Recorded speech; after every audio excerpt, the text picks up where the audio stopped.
जितने आस्था चैनल पर कथा सुन रहे हो, जितने फेसबुक और यूट्यूब पर सुन रहे हो, और जितने इस छत्तीसगढ़ की पावन धरा पर बैठकर सुन रहे हो, बहुत सावधानी से सुनना। दोपहर के बाद में तोड़ी गई बेलपत्र, दोपहर के बाद अगर हम बेलपत्र को तोड़कर शंकर भगवान को समर्पित करते हैं तो शिव उसे स्वीकार नहीं करते। फूल,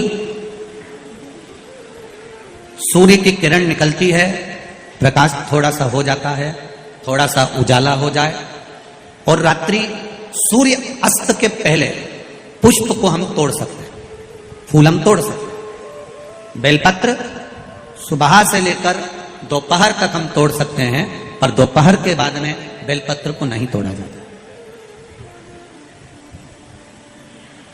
चतुर्थी, अष्टमी, नवमी, द्वादशी, चतुर्दशी, अमावस्या, पूर्णिमा, संक्रांति, ये ऐसे पर्व हैं जिस दिन बेलपत्र को नहीं तोड़ा जाता। चतुर्थी, अष्टमी, नवमी, द्वादशी, चतुर्दशी, अमावस्या, पूर्णिमा, संक्रांति, ये वो पर्व है जिस पर बेलपत्र को नहीं तोड़ा जाता।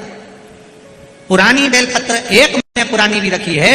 पुरानी बेलपत्र मंदिर के बाहर भी, अगर निर्माल्य में उतरी हुई बेलपत्र किसी डलिया में पड़ी है, बहुत सारी बेलपत्र अगर किसी ने ले जाकर निर्माल्य को कहीं ले जाकर पटक भी दिया है मंदिर के कोने में, वहां से बेलपत्र उठा लो, उसको धो लो, साफ कर लो, वापिस ले जाकर महादेव को चढ़ा दो, वो स्वीकार कर लो।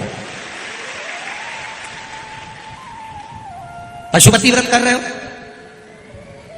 चतुर्थी पड़ गई, अष्टमी पड़ गई, द्वादशी पड़ गई, बच्चों से मत कहो कि बेलपत्र तोड़ कर लाओ। बच्चों से कहो जाओ शंकर जी के मंदिर में कहीं डलिया में कहीं एक आध 2 बेलपत्र भी, 1 बेलपत्र भी अगर कहीं साइड में पड़ी हो, उसको उठा लाओ, धो, बाबा के थाली में रख लो और पशुपति व्रत पर भी चढ़ा लो। दोपहर के बाद में पूजन करने जा रहे हो, बेलपत्र दोपहर के बाद ना तोड़वाइए।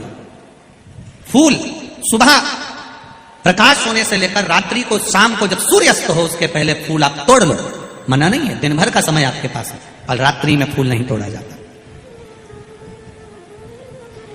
शंकर भगवान पर समर्पित कोई प्रसाद शिव जी को चढ़ाया गया, कोई प्रसाद रात भर नहीं रखना चाहिए।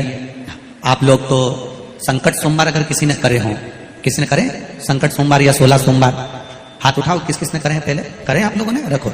जो लोग 16 सोमवार करे हुए होते हैं, संकट सोमवार करे हुए होते हैं, उनको मालूम होता है, उनके स्मरण में रहता है कि संकट सोमवार का जो प्रसाद होता है उसको रात भर नहीं रखते। उसका कारण स्कंद पुराण में भी कहा गया, उसका कारण शिव महापुराण में भी वर्णन किया गया। शंकर भगवान का प्रसाद, शिव जी का प्रसाद, अगर जितना जितना अंधेरा बढ़ते चले जाता है, जितना जितना रात्रि होती चली जाती है, और दूसरा दिन उस प्रसाद पर आपका हक नहीं रहता, उस प्रसाद पर फिर चंड का हक हो जाता, फिर उनके गणों का हक हो जाता है, फिर आपका हक समाप्त। तीसरी बात का स्मरण करिएगा, एक तो बेलपत्र दोपहर के बाद ना तोड़िए, दूसरा पुष्प रात में ना तोड़िए, तीसरा चतुर्थी, अष्टमी, नवमी, द्वादशी, अमावस्या, पूर्णिमा, चतुर्दशी, संक्रांति, इस पर बेलपत्र ना तोड़िए। मंदिर की चढ़ी हुई, कहीं रखी हुई, कहीं अगर निर्माल्य में भी कहीं ले जाकर पड़ी है, वो भी समर्पित कर सकते हो। बेलपत्र तो यहां तक वर्णन करती है कि अष्टमी नवमी दोनों पड़ रही है और आपको बेलपत्र की जरूरत पड़ रही, तो एक बेलपत्र को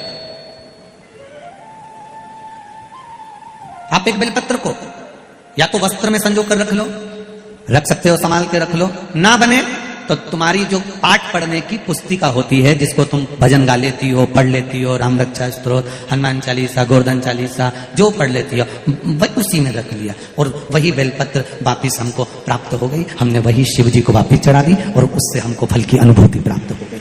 जरूरी नहीं है